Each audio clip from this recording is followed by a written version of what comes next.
Un poquitito es compartirles esta visión que tuvimos hace muchos años atrás. Algo nuevo, pero sí nuevo son las herramientas. Y así como la medicina convencional las ha tenido, también lo hemos logrado con las medicinas biológicas. Y un poquito es contarles qué es esto de la medicina biológica. Entonces, si nosotros nos podemos imaginar una forma de acceder a nuestra salud y poder tener buenos resultados sin la necesidad de tener que pasar por procesos quirúrgicos y con procesos mínimamente invasivos, evitar la toma de medicamentos, entonces este es el día para que ustedes conozcan este desarrollo que ya cumple 40 años en este mes, desde que arranqué con osteopatía hace muchos, muchos años en mi país natal.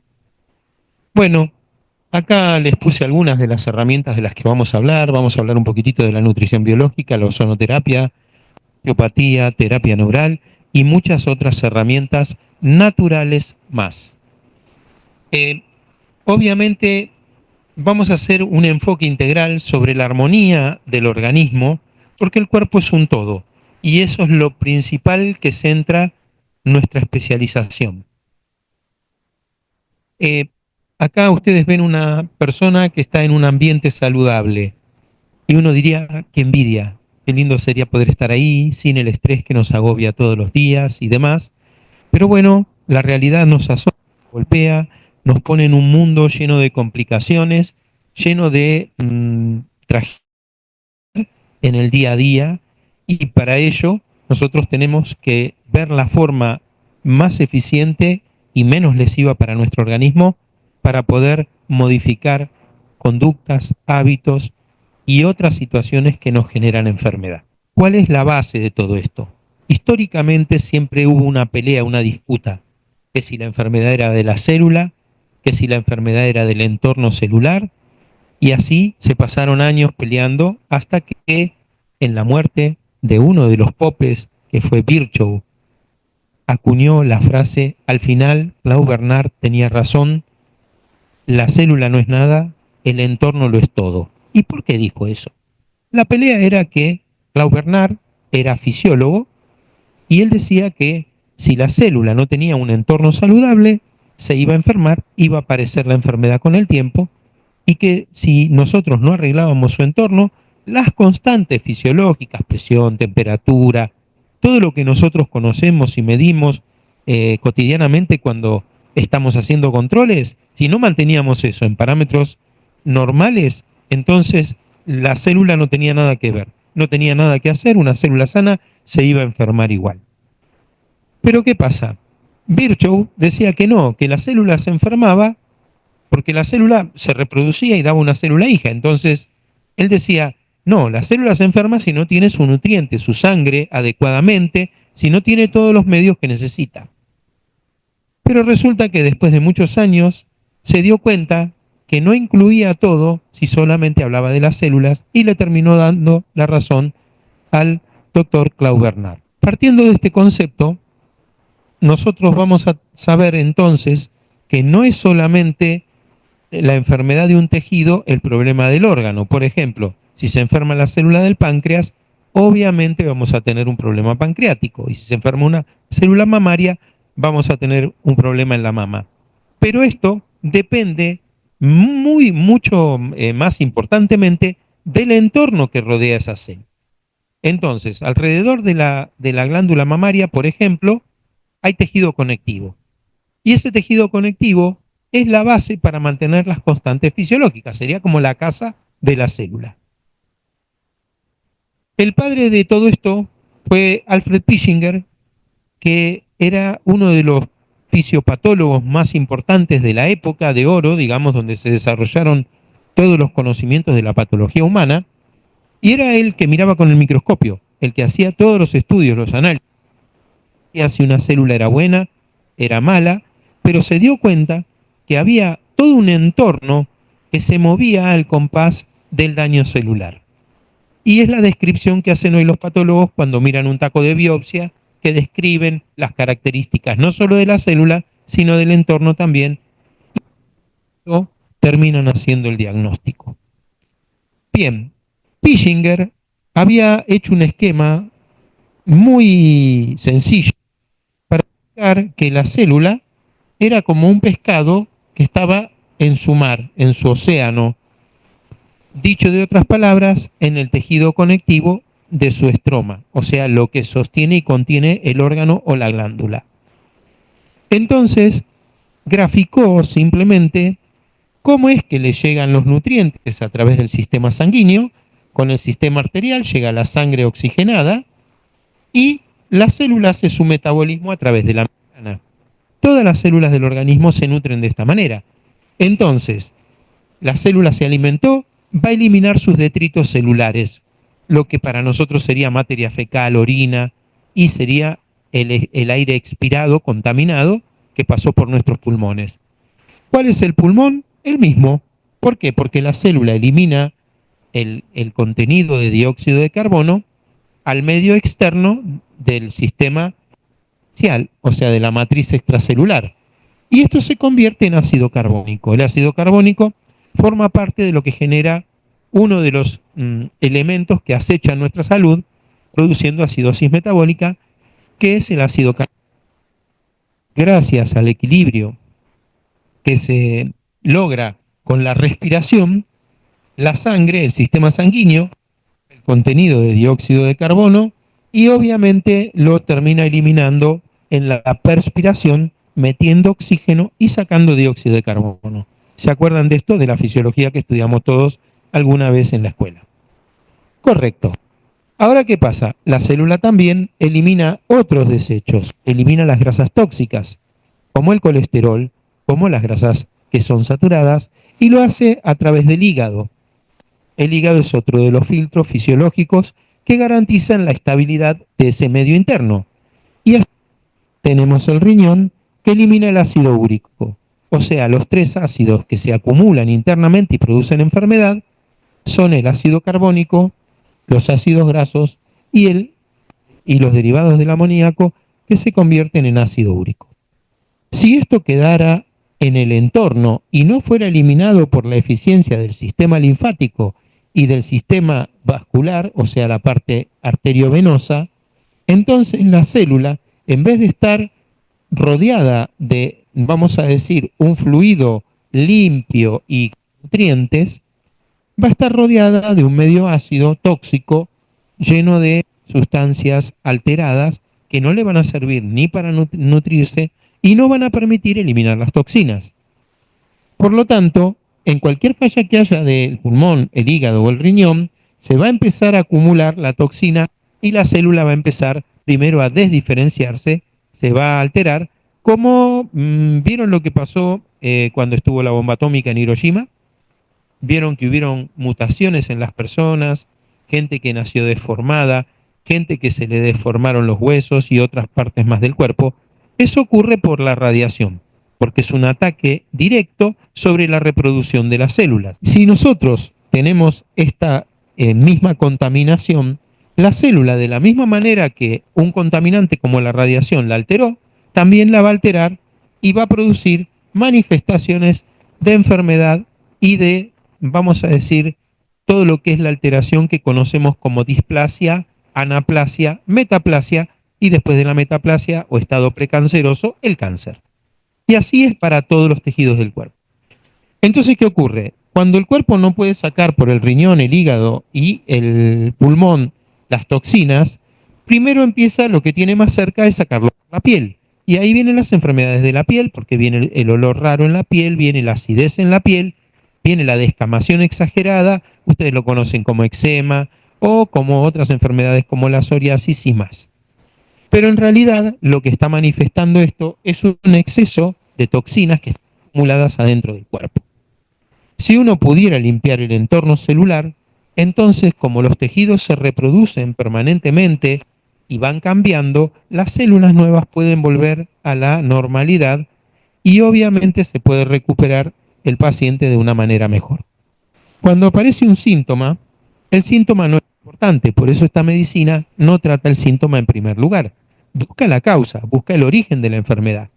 Y para eso tenemos que ver todo lo que participa en el síntoma. Supongamos un dolor de cabeza. ¿Puede ser de origen vascular?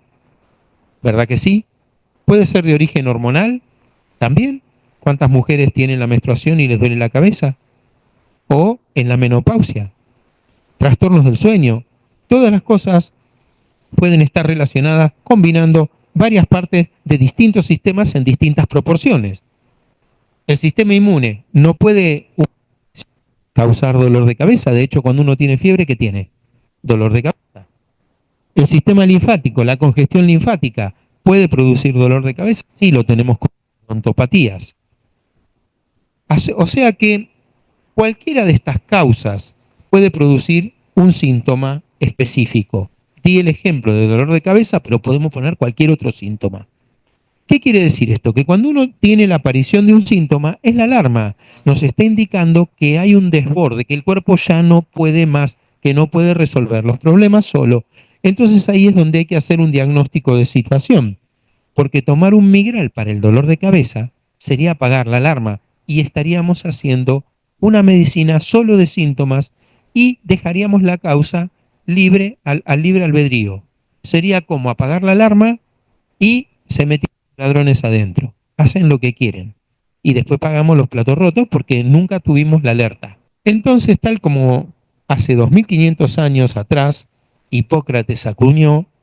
Hipócrates es bien conocido por ser el padre de la medicina convencional, vamos a decir, o oficial, que fue el que juntó toda la información 500 años antes de Cristo y verdaderamente empezó a hacer enseñanzas con máximas que siguen siendo válidas hasta el día de hoy. Una de las frases que todos ustedes habrán escuchado alguna vez es que tu alimento sea tu medicina y tu medicina sea tu alimento, ¿sí? Pero también había una tríada que decía que para estar sano tenía que estar en equilibrio el espíritu, la mente y el cuerpo. Y esas verdades siguieron avanzando hasta el día de hoy y hoy más que nunca. ¿Cuántas personas se enferman por problemas espirituales o por problemas psicológicos? ¿Sí o no? Pero, claro, la medicina convencional nunca los tomó en cuenta y obviamente siempre era como algo menospreciado. Hoy se sabe que cualquier conflicto entre la mente y el espíritu es mucho más potente que cualquier problema físico y verdaderamente la mayoría de las veces es algo que sostiene la patología en el tiempo y por eso la cronificación y no permite la curación. ¿Cómo es la medicina biológica? Es un enfoque integral que trata de identificar el origen causal de la enfermedad.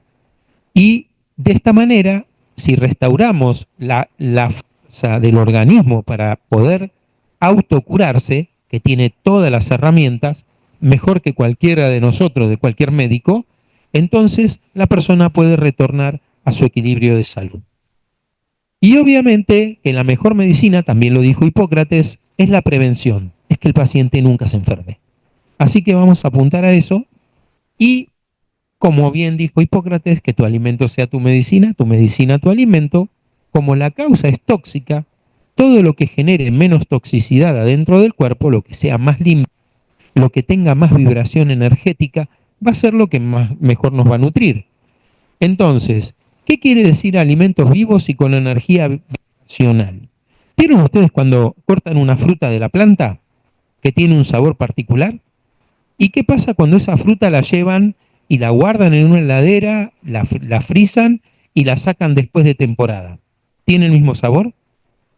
¿Dura lo mismo afuera de la heladera cuando está cortada de la planta? No, esa es la energía del alimento. El alimento se oxida más rápido, entonces pierde la capacidad de darnos esa energía que nosotros precisamos de la alimentación.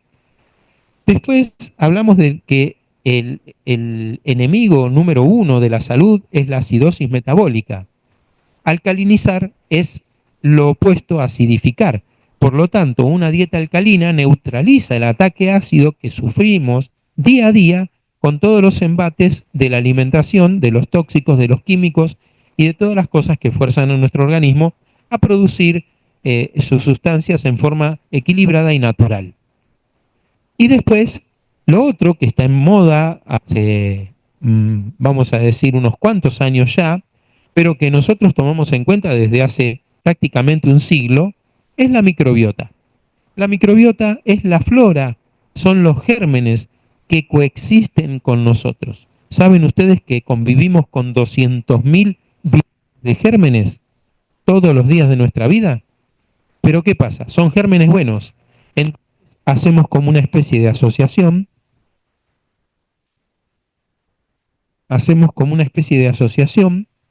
y nosotros le brindamos elementos a ellos como calor, humedad y algunas otras sustancias, y ellos nos dan a nosotros sustancias que nosotros no podríamos generar.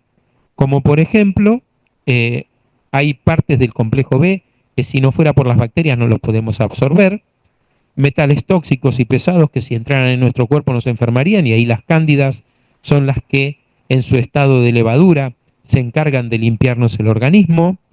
Y después tenemos otras bacterias que producen vitamina B12 por la cantidad que nosotros no podemos producir.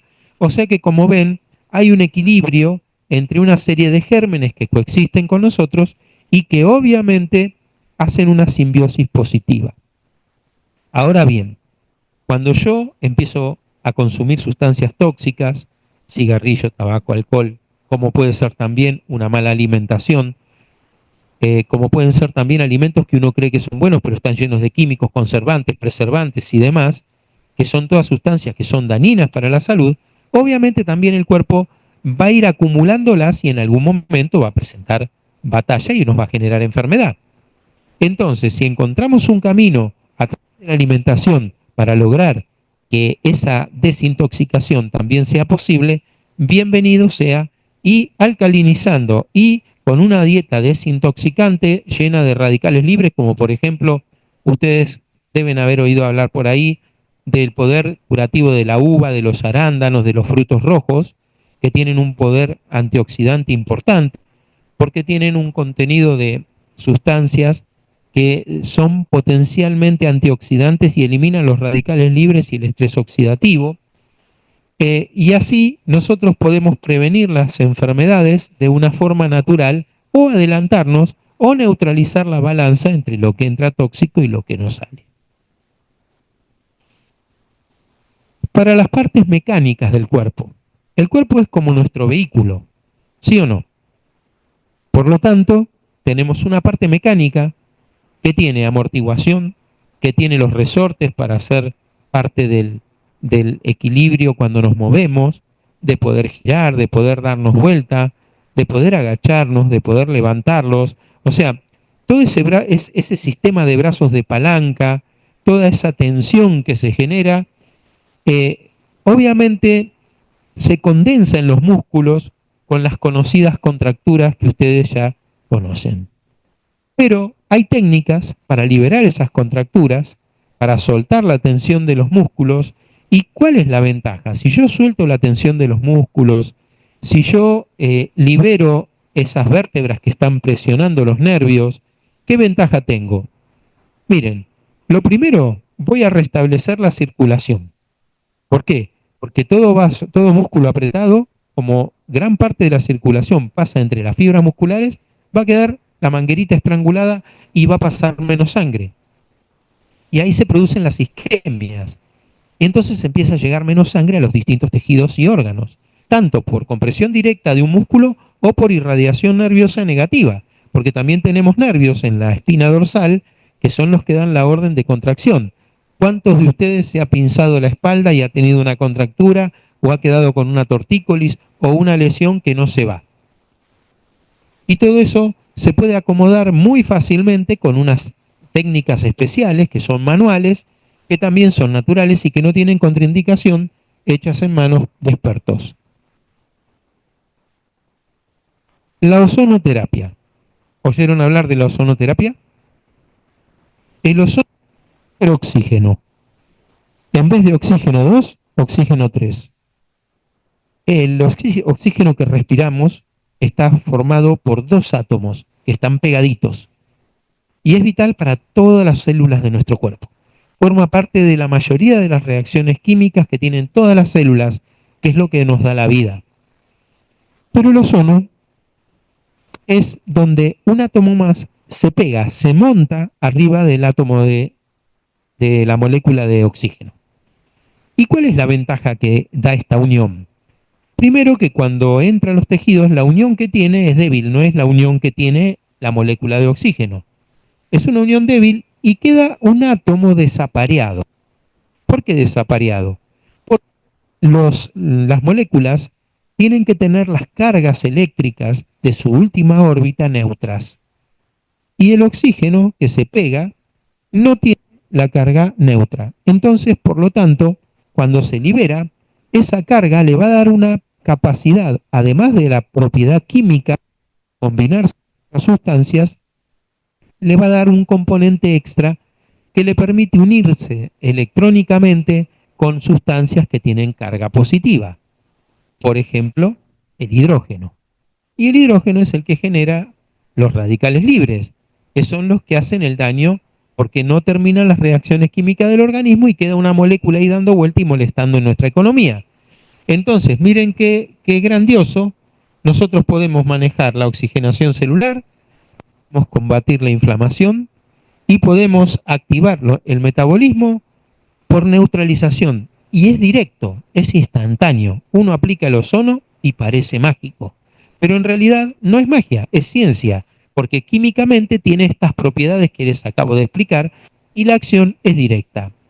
La ventaja es que no tiene contraindicaciones, o sea, bien manejada la técnica en las dosis adecuadas, es una medicación natural, inofensiva y es muy eficiente y muy fácil y muy versátil.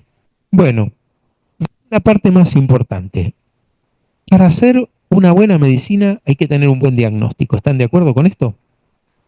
Si uno no diagnostica bien de dónde nace el problema, entonces vamos a estar haciendo un tratamiento que por ahí lo beneficia igual al paciente, pero no es lo que el paciente quería.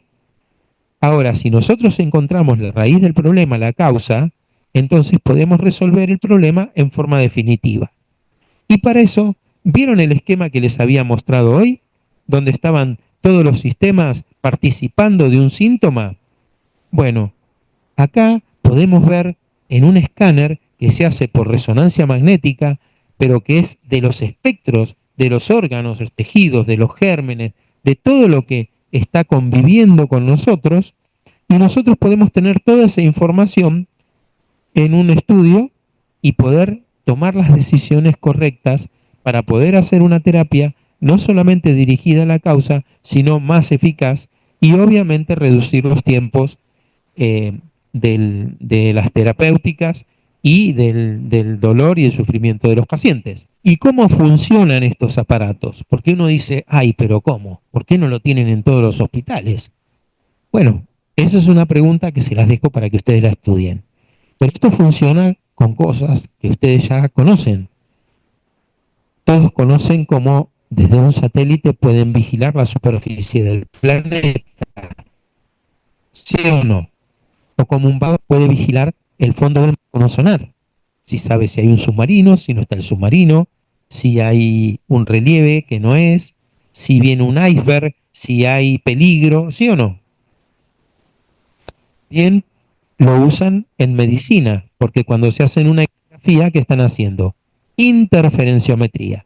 ¿Qué quiere decir esto? Están aprovechando las propiedades energéticas del cuerpo y utilizando un aparato o un dispositivo que utiliza métodos físicos y que genera una onda que choca con las ondas del cuerpo. Eso se analiza y nos da el resultado. Entonces, la que sigue.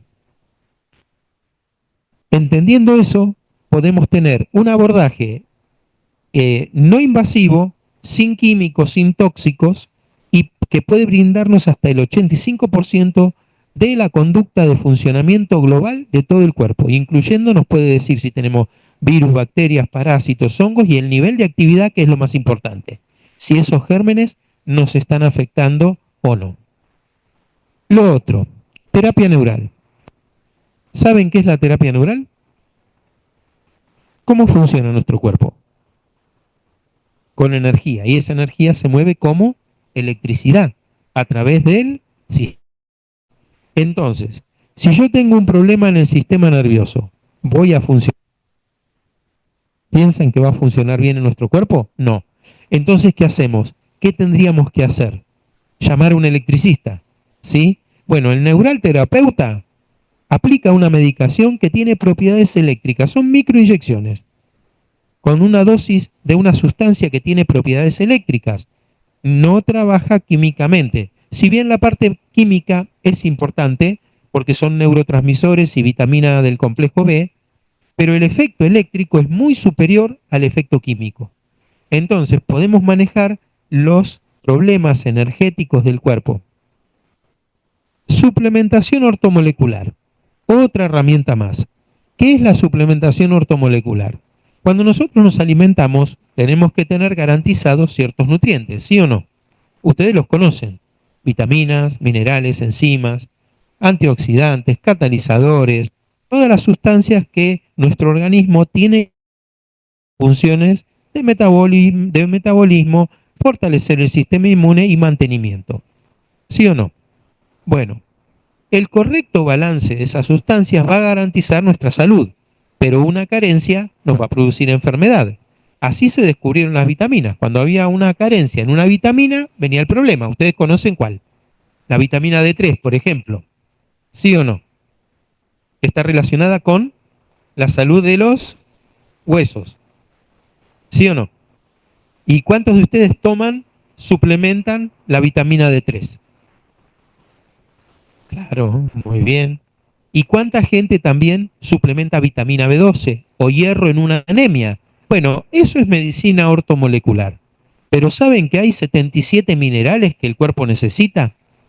¿Saben que la cantidad de vitaminas es un montón que el cuerpo necesita y que pueden estar a veces en valores que son bajos, pero que no son anormales y que por requerimientos especiales o por desgaste excesivo, por estrés o por cualquier otra situación, el consumo que uno tendría que tener sería mayor y no sería posible hacerlo por la vía oral?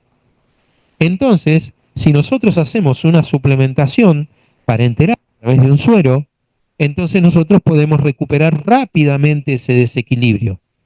¿Por qué? Porque las pastillas no nos garantizan nada. Pues si yo tengo inflamado el estómago y tengo inflamado el tubo digestivo, el intestino, ¿voy a asimilar correctamente los nutrientes? ¿Van a llegar a destino? En cambio, si yo pincho una venita y pongo un goteo de vitaminas, el 100% sé que lo pongo en la vena. ¿Se entiende esto? Y para que tengan un ejemplo más claro, cuando ustedes están internadas en un hospital, ¿qué le dan? ¿Pastillas o les ponen un suero? Ahora me pidieron que incorpore la explicación de qué es la inmunología clínica. Por muy de moda, ha surgido por el desvío inmunológico que causó la pandemia, tanto por las vacunas como por el virus. Entonces, eh, aumentó la tasa de pacientes oncológicos terriblemente, enfermedades raras y déficit inmunológico en mucha gente. La inmunología clínica es una ciencia que estudia cómo el sistema inmune trabaja para resolver esos problemas, pero lo hace con herramientas totalmente distintas. Hay una prueba de sangre que se llama inmunofenotipo, que se está empezando a usar recién ahora, donde uno puede ver no solo la actividad del sistema inmune en general, sino particularmente para una patología, a través de los marcadores de las células del sistema inmune. Porque nosotros antes que mirábamos la cantidad, tengo tantos glóbulos blancos, tengo más, tengo menos, y decíamos está inmunosuprimido o tiene un exceso de glóbulos que le está haciendo daño y que producen inflamación. Pero hoy se puede saber exactamente si ese exceso o esa carencia es patológica o no, si es la adecuada para la respuesta del paciente, a través de un análisis de sangre. Y si se combina con el estudio de resonancia que les acabo de mostrar, entonces uno puede tener el manejo global del cuerpo a través del sistema inmunológico. A eso le llamamos inmunología clínica. ¿Y por qué es importante? ¿Están de acuerdo que, así como Virchow lo vio, que decía que la sangre era muy importante para nutrir los órganos, la sangre sigue siendo el fluido vital de nuestro cuerpo? Bien, entonces si partimos de esta premisa, vamos a darnos cuenta que primero la sangre se produce en los huesos. Los 5 litros de sangre que mantenemos constantemente se producen todos los días en la médula ósea de nuestros huesos. Ahí están las células madres de los glóbulos blancos y de los glóbulos rojos. De ahí salen a la circulación. Los glóbulos rojos van a llevar el oxígeno a todos nuestros tejidos. Pero los glóbulos blancos tienen dos funciones. Las dos funciones son reparación y defensa. Y las dos son importantes, porque cuando uno habla de glóbulos blancos, piensa en las defensas, pero lo que repara nuestro cuerpo son los glóbulos blancos.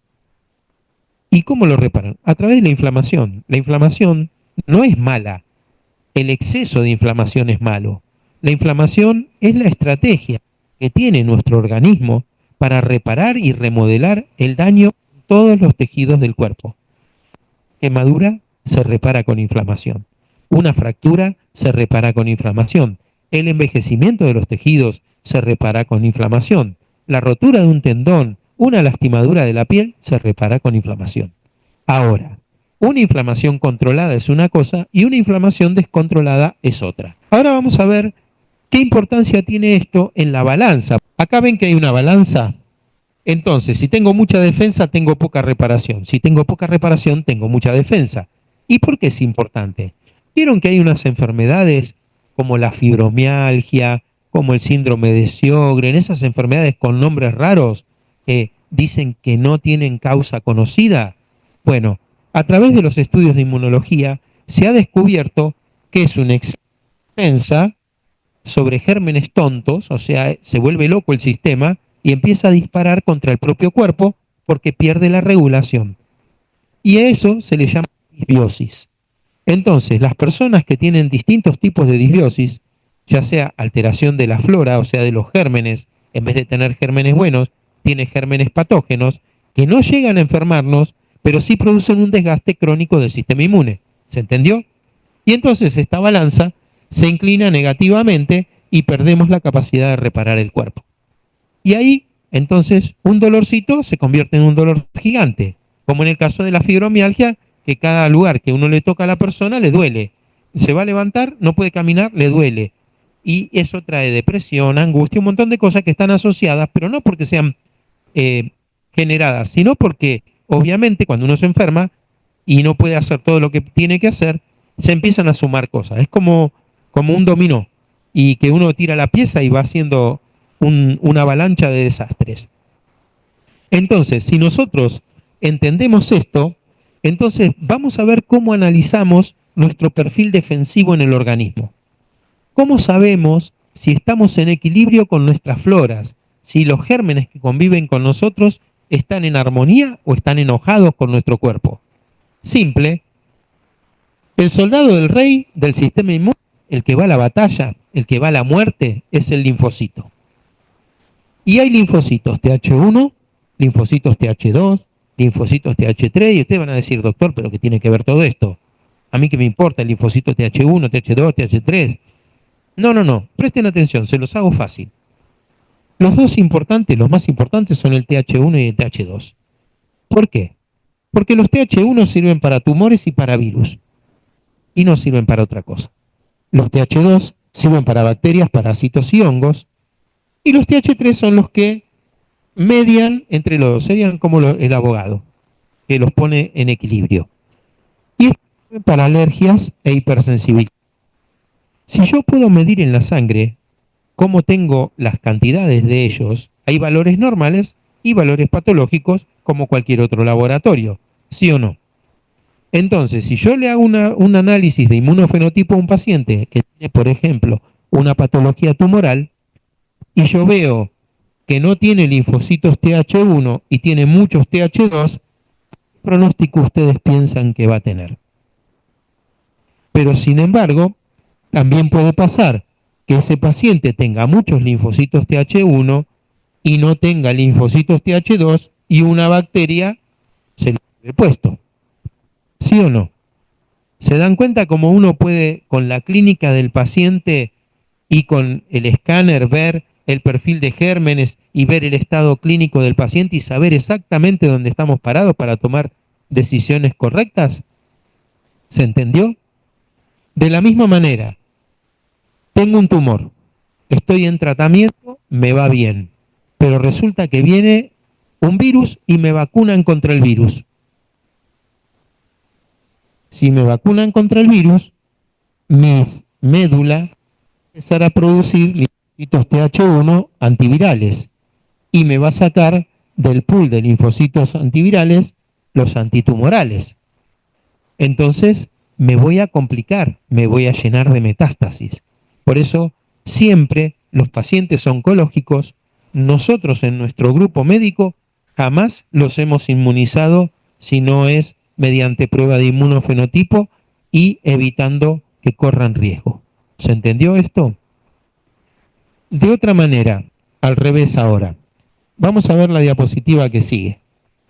Vamos a hablar un poquitito de una patología que está muy prevalente después de la pandemia, que es el cáncer. Hay una célula que también la generan las células madres que están en la médula, que es el linfocito natural killer. Y esto forma parte del sistema de reconocimiento de células defectuosas del cuerpo, que lo tenemos todas las personas. Es cuando falla este sistema que las células tumorales empiezan a desparramarse y a crecer por todos lados. El sistema se llama Sistema Especializado NK, donde la célula es un marcador de superficie que se mide por laboratorio de sangre, que es el CD56.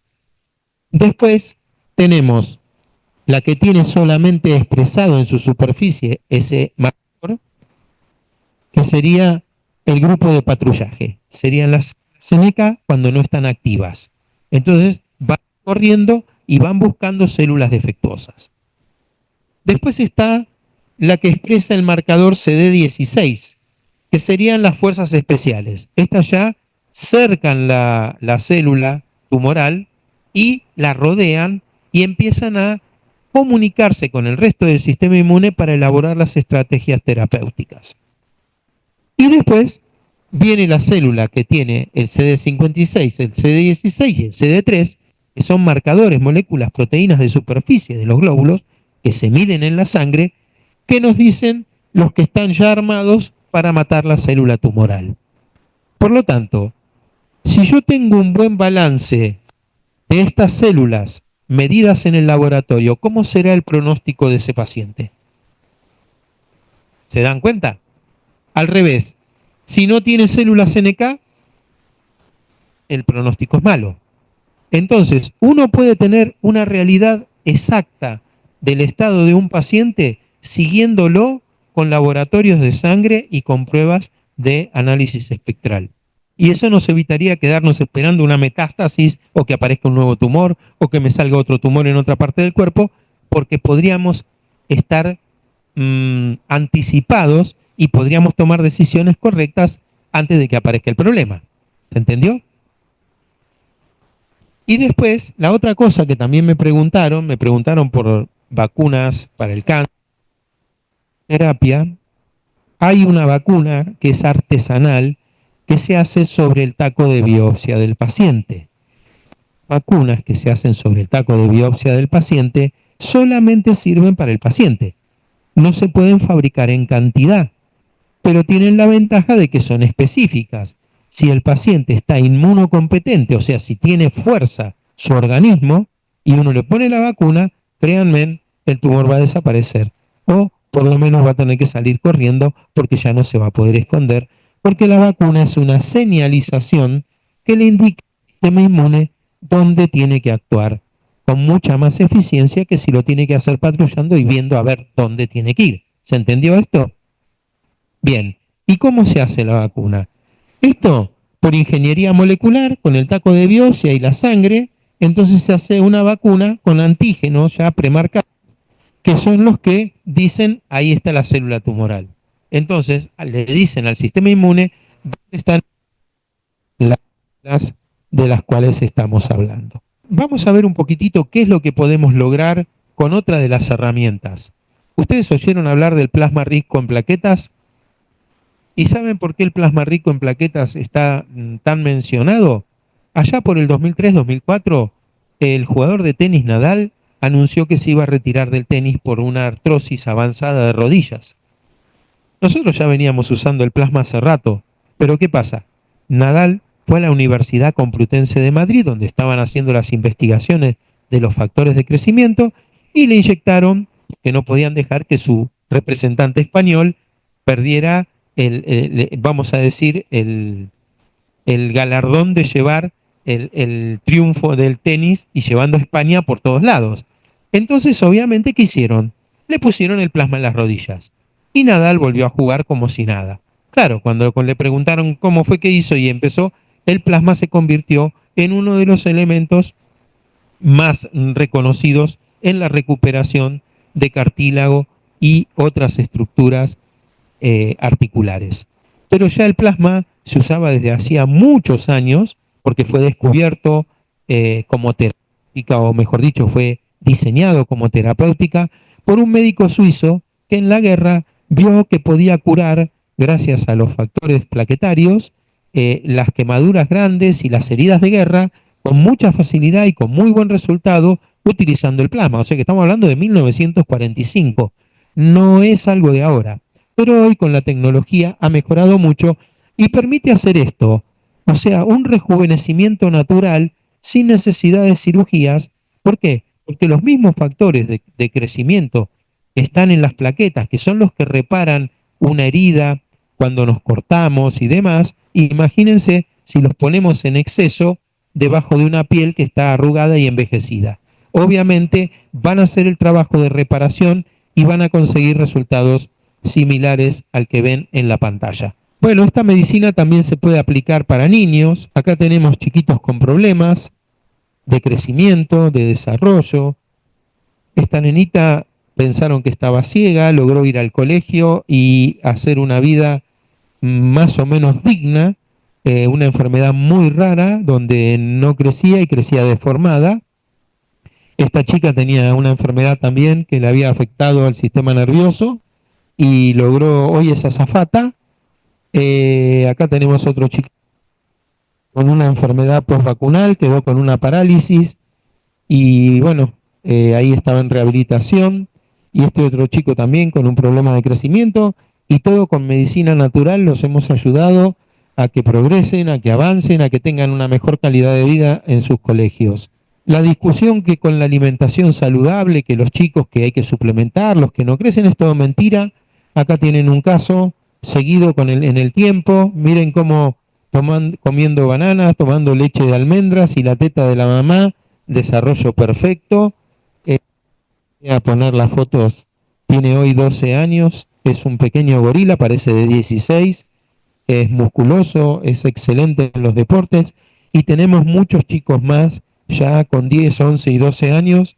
Las madres se han animado a hacer estos cambios nutricionales a un modelo de dieta alcalina y obviamente sin suplemento. Acá tenemos otro caso, este es un paciente que tenía una alergia terrible y depresión.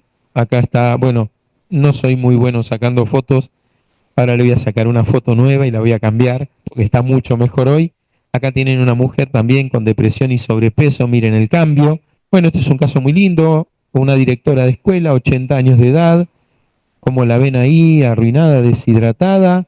Hoy cumplió 97 años, está igual que como la ven en la foto. Es más, la próxima charla voy a pedirle hacer una foto nueva y la voy a poner, la voy a incluir para que ustedes vean que está igual que como se ve ahí en la foto. Pasaron 17 años y la paciente sigue estando exactamente igual. Este es otro caso de obesidad y de depresión. Miren el cambio. Esto es lo que nosotros queremos para ustedes. Acá tienen un embarazo de 8 meses. Es la mamá del bebé que vieron antes. Ahora quiero que cierren los ojos. Cierren todos los ojos. Y quiero que se imaginen su mejor versión de salud. Cierren los ojitos. Vamos. Traten de imaginárselo. Imagínense en la respiración brota en el cuerpo. Eso es lo que nosotros tenemos para ustedes. La visión y la proyección en la medicina biológica es optimizar la estructura corporal porque nuestro cuerpo es el vehículo que nos lleva para todos lados y por lo tanto, obviamente, necesita el mejor cuidado. Un reseteo nervioso. ¿Qué es un reseteo nervioso? No se descalibra el cuerpo, no se descalibra un auto, llevarlo a control. ¿Y qué hacemos por nosotros? ¿No creen? La terapia neural, por ejemplo, que es una técnica que arregla cortocircuitos eléctricos del cuerpo, sería como el reinicio del sistema operativo del organismo, que ustedes lo hacen todos los días con la computadora, ¿sí o no? Y lo otro, la autonomía energética. Necesitamos combustibles que no solamente nos den poder, sino que perduren más en el tiempo, que no tengamos que andar comiendo a cada rato. Cuando uno come saludable, puede hacer una comida al día y créanme, no tiene ninguna necesidad de más. No dependemos de la comida si nos alimentamos bien. Entonces, como ven, esa nave que está ahí está llena de energía. Conviertan su cuerpo en su nave espacial. Para reflexionar, ¿no? ¿Se imaginaron cómo sería vivir sin medicamentos? ¿Alguna vez pudieron llegar a pensar que, por ejemplo, hay una forma de armonizar la salud sin usar químicos y sin tener efectos secundarios por lo que uno hace? Esta es nuestra invitación. Cuando empiecen a aplicar estos principios que hablamos y lo empiecen a integrar a sus vidas, van a darse cuenta cómo su bienestar mejora espontáneamente.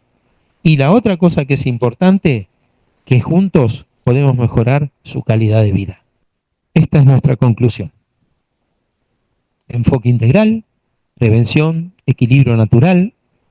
Si quieren saber, eso es la medicina biológica. Empiecen a aplicar estos principios hoy y experimenten una vida más saludable. Aquí estamos para ustedes.